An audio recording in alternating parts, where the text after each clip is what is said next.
Have you ever found yourself just completely caught in a massive life transition? Oh, yeah. I think we all have at some point. Right, like that really uncomfortable, messy space.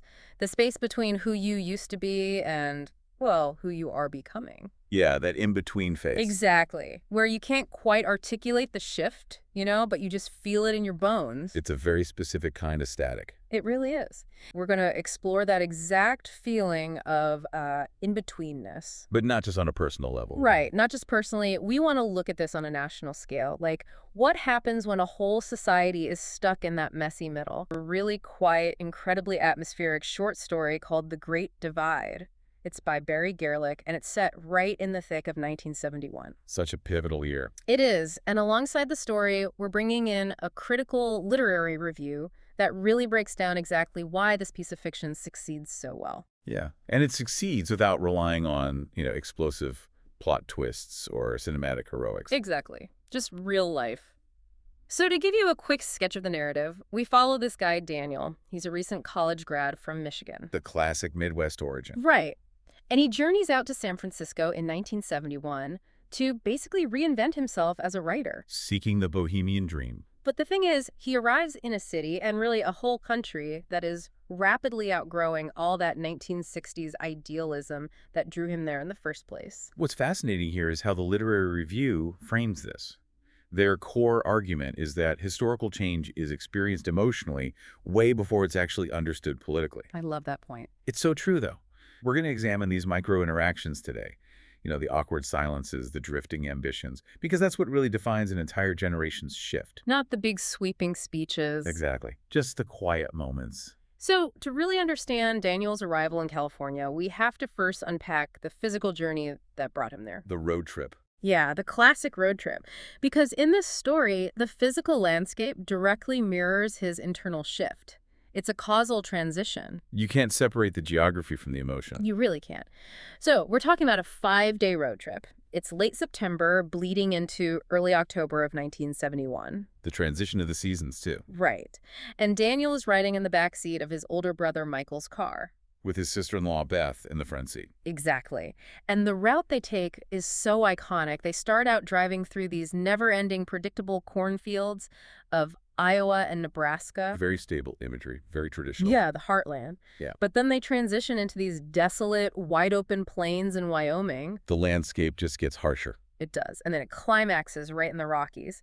They reach this peak, and Michael, his brother, just announces from the front seat, "Across the Great Divide." Which is literally the continental divide. Right, the geographic point where the water changes direction, but it's so clearly a metaphor, right? Oh, absolutely. They are crossing a threshold.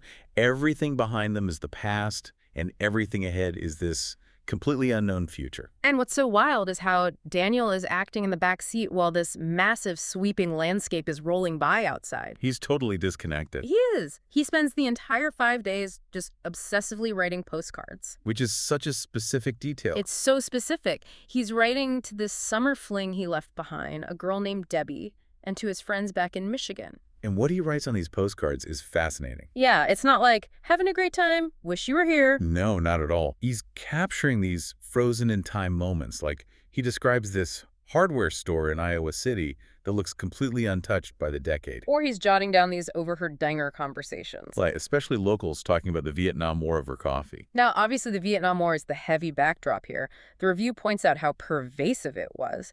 Daniel notes seeing a young man in uniform at a bus stop, just standing there alone. And just to be clear, the story and the review are simply reflecting the historical reality of 1971. They aren't taking a political stance on the war itself. And neither are we. Right. It's just the ambient noise of the era, the pressure that everyone was feeling. But getting back to the road trip, there's this incredible detail about the hitchhikers on the interstate. Oh, the hitchhikers are such a powerful image in this piece. They really are. So along the way, they keep passing these young people hitchhiking. Some of them hold cardboard signs with a specific destination on them. Right, like Denver or San Francisco. But a lot of them are holding completely blank signs, no destination at all. Yeah. The review really highlights this imagery. That blank sign basically says, anywhere but here. It's pure migration without a map. I mean, holding up a blank piece of cardboard on a highway is just wild. It perfectly encapsulates a generation that feels completely unmoored. They are rejecting where they came from, but they have zero idea where they're actually going. Okay, let's unpack this for a second. Hmm. Because Daniel is in the car with the destination, but he's acting just as lost. How do you mean? Well, is Daniel's postcard writing, is it like someone aggressively curating a social media feed today? Oh, that's an interesting analogy. Because it feels like he's desperately trying to package this massive, messy journey into neat, profound little observations for the people back home. Right. He's performing the role of the writer. Exactly. While completely ignoring the reality right in front of him.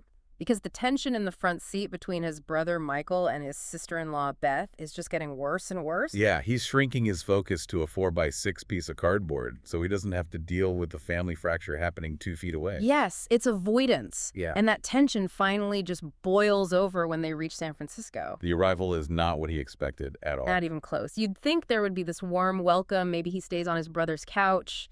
But no. Michael essentially just drops him off. He practically abandons him at this cheap San Francisco residence club. It's a brutal transition. It is. We go from the wide-open expanse of the American highway to this incredibly confined, claustrophobic space. And that residence club becomes a literal magnifying glass for all the displaced people of this era. Let me set the scene for you.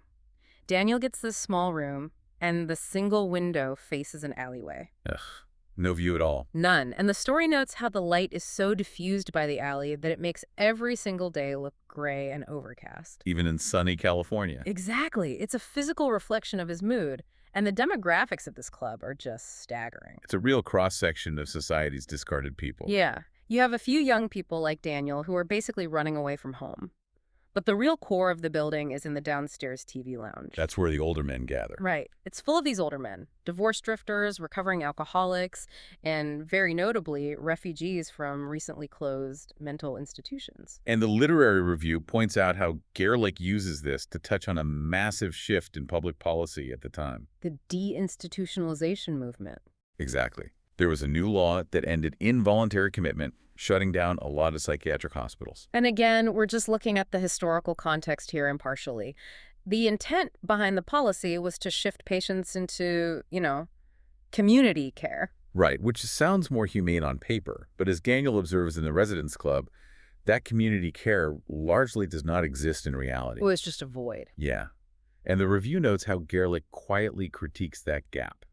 The gap between these idealistic government policies and the very harsh concrete reality for marginalized people who were essentially dumped into these cheap boarding houses. It's just tragic, and Daniel is suddenly immersed in this environment. There are two specific residents that the story contrasts, and it really highlights Daniel's internal conflict. Big John and Mr. Hadley. Yes. Okay, so first we have Big John. He's this burly, loud guy who claims to be in medical school. But everyone knows that's a complete lie. Oh, totally. He's actually just a weed dealer. But he puts on this huge performance. He's always ranting about the establishment and proudly talking about communism. He's basically wearing the costume of the 1960s counterculture. It's all slogans and performance. Exactly. It feels so fake. But then you contrast Big John with Mr. Hadley. Mr. Hadley is such a heartbreaking character. He really is. He's an older man, a World War II Army captain, and one night he's tearfully recounting his war experience to Daniel. He talks about leading his platoon into this thick mud. Yeah, he says he ordered them to follow him, and they did, and they died, and he's just sitting there weeping. And the review specifically praises how Garelick treats these older men. He handles them with such deep compassion rather than turning them into right-wing caricatures, which would have been so easy to do in a story from 1971. It really would have been. But instead, we get this profound moment of connection between Mr. Hadley and Daniel. They bond over Daniel's father. Right. Mr. Hadley asks if Daniel's dad was in the war, and Daniel says, yes, Iwo Jima. And Mr. Hadley instantly understands the weight of that. He asks if his father drank heavily. Daniel says yes. And then Mr. Hadley asks this incredibly simple, piercing question. He just says, do you love him? And Daniel says yes. It just cuts through all the generational trauma and the political divides of the era. But let me ask you this. Why do you think Daniel finds more comfort in a traumatized World War II veteran than in Big John? That's a great question. Because, Big John is theoretically way closer to Daniel's own generation. He's closer to that bohemian counterculture Daniel supposedly came to San Francisco to find. I think Daniel is starting to realize that the loud revolutionary talk of his peers is mostly a facade. Big John is playing a character. He's just performing. Exactly. But Mr. Hadley's pain is undeniably authentic. When the whole world feels fake and confusing, there's something grounding about genuine, raw human emotion, even if it's painful. That makes total sense. He craves authenticity.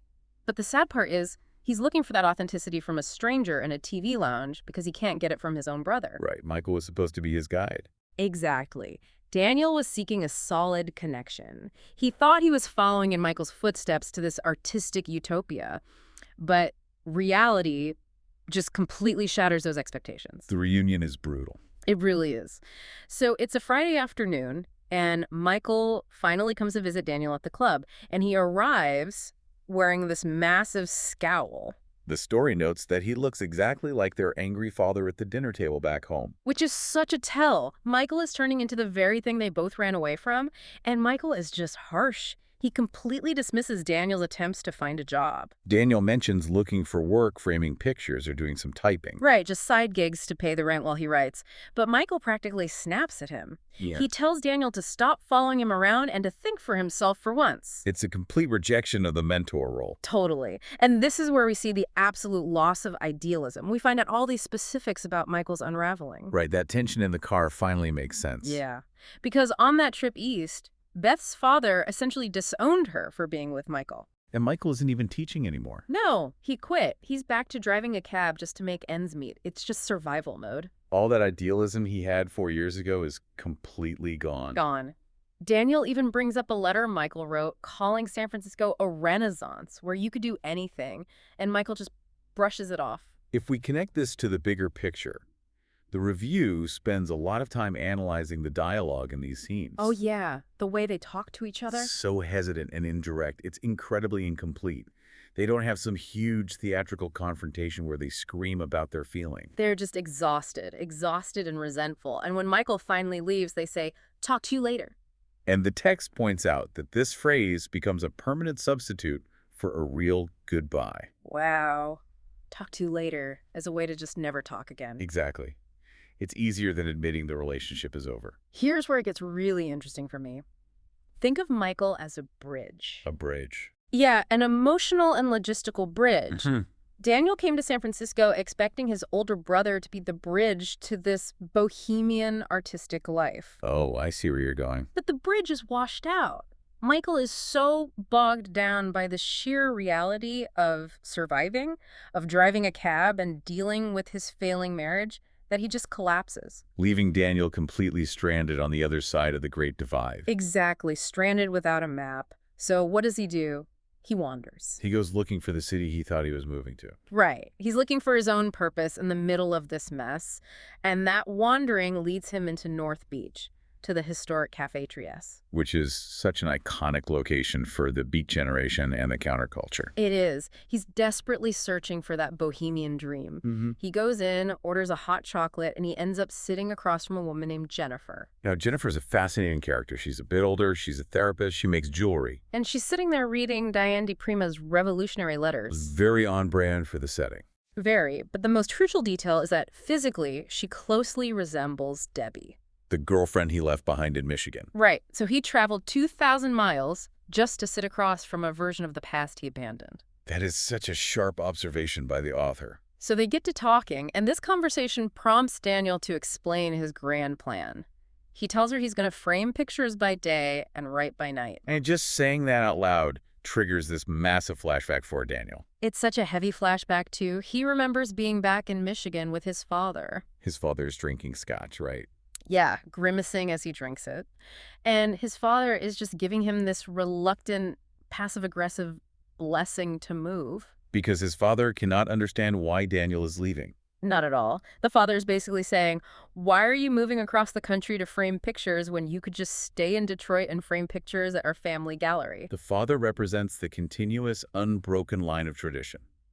No migration, no divide. But Daniel needs the fracture. He thinks it makes him an artist. So back in the cafe, he's explaining his artistic vision to Jennifer. His time capsule concept. Yeah, he tells her he wants to weave all those postcards he wrote into a time capsule about people in transition, about what's disappearing in America. He's trying to diagnose the era while he's standing in the middle of it. And Jennifer just delivers this incisive, but very gentle critique. She says, it's hard to write about changes when you're in the middle of them. Boom. Completely deflates his premise. But let me ask you, is Jennifer acting as a stand-in for the author here? That's a very common interpretation, yeah. Because it feels like she's pointing out that Daniel's struggle to articulate the change is a reflection of how impossible it is to have historical hindsight while you're still living in the moment. This raises an important question about how we process history in general. The review explicitly ties this back to Daniel's core dilemma. Which is, Well, Daniel senses that America is crossing a divide. He feels the vibrations of it. But his absolute inability to articulate exactly what is being lost or what is being created, the inability, is the story's central emotional truth. the confusion is the point. Exactly. You can't see the big picture when you are a pixel. Man, that's good. You can't see the picture when you're a pixel. Mm. And that brings us to the actual mechanics of how this story is told. The style of it. Right. Yeah. Because returning to the Residence Club after his wandering, Daniel has this final moment of mundane grace with Mr. Hadley. And it really encapsulates why this specific type of quiet fiction works so well. The review labels it very clearly as American literary realism. Which means what exactly? It means it actively avoids explosive climaxes. There are no dramatic heroes. There's no highly stylized metaphorical cleverness. It's just life. It's just life. Readers who are looking for intricate plot mechanics might find it subdued. Or boring, honestly, if they want a thriller. True. But the review argues that this restraint is actually its greatest strength. Okay, give me an example of that restraint. Think about Daniel coming back to the club. He goes to check his mail. He's hoping for a letter, but there's nothing there. Just an empty slot. Right. But Mr. Hadley is standing there. And Mr. Hadley guesses that Daniel was hoping to hear from the girl he left behind. And Mr. Hadley offers this totally unsolicited kindness. He just says, "You'll do fine. You're a good kid. Don't let anyone tell you different." That's the essence of the story right there. It builds meaning through emotional accumulation. Not through action sequences. Right. Because life, during periods of massive social upheaval, rarely happens via cinematic turning points. Yeah, the news might be loud, but our personal lives are usually pretty quiet. Exactly. The real shift happens through awkward silences or through quiet reassurances from broken strangers like Mr. Hadley in a gloomy hallway. So what does this all mean for how we read the story? I like to compare its structure to a Polaroid picture developing. Oh, I love that image. Right, because there is no sudden flash of a twist ending. It's not magic. It's just the slow, steady emergence of a picture. You just have to be patient. You just have to sit with it until the reality of the image finally reveals itself in your hands. That's a perfect way to describe literary realism. Thank you. And that slow development leads us right into the final scene of the story. Which is so beautifully understated. It is. So Daniel is finally back in his tiny gray room. He's staring at his typewriter. He's trying to reply to Debbie. Right, because she finally wrote him back. Yes, he got a letter from her, and now he's trying to figure out what to say. And as he sits there, he finally conceptualizes his grand Great Divide theory. He finally puts the pieces together. He does. He realizes that this new migration, this youth movement, is actually building a new vision on the backs of the people they are actively rejecting. They are displacing the old history with a brand new, arrogant version. Right. He realizes that his generation is just tossing aside the Mr. Hadleys of the world. It's a huge intellectual breakthrough. But look at what he actually does with that realization. This is my favorite part. He realizes that if he types all of that out and sends it to Debbie, she's just going to think he's trying to make sense of a crazy world to cover up his own isolation. She would see right through the intellectual jargon. Exactly. So he decides to keep his grand theories entirely in his head, completely undisturbed. And what does he write instead? He simply writes that he loves her and that he misses her. Just pure, raw emotion. And that ultimate decision validates the literary review's central point. Emotional truth triumphs over political articulation every single time. He strips away the need to sound like a profound writer and just admits he's a lonely guy who misses his girl. It's the only honest reaction he has left. It really is. And I want to bring this right back to you, the listener, as we wrap this up. It's highly applicable to today. It so is. Think about your own postcards. When you are going through massive life changes, moving, breaking up, changing careers, do you try to intellectualize them for other people? You curate the narrative. Right. Do you try to make it sound like this profound journey, or do you eventually just have to sit in a quiet room and feel the loneliness and the love? You can't outthink the transition. You really can't. And I want to leave you with a final provocative thought to mull over today. Something to take away. Yeah. Daniel realizes in 1971 that his generation is displacing the older one. They are building a new world while totally rejecting the people who remembered the old history. It's a cycle that repeats. It does. So look around at the incredibly rapid changes happening in our world today. Who are the Mr. Hadleys sitting in the quiet corners of our modern transitions? Who is holding on to the history? Exactly. Who is holding on to a history that we are just way too eager to overwrite? And what happens to a society if we stop sitting down to listen to them?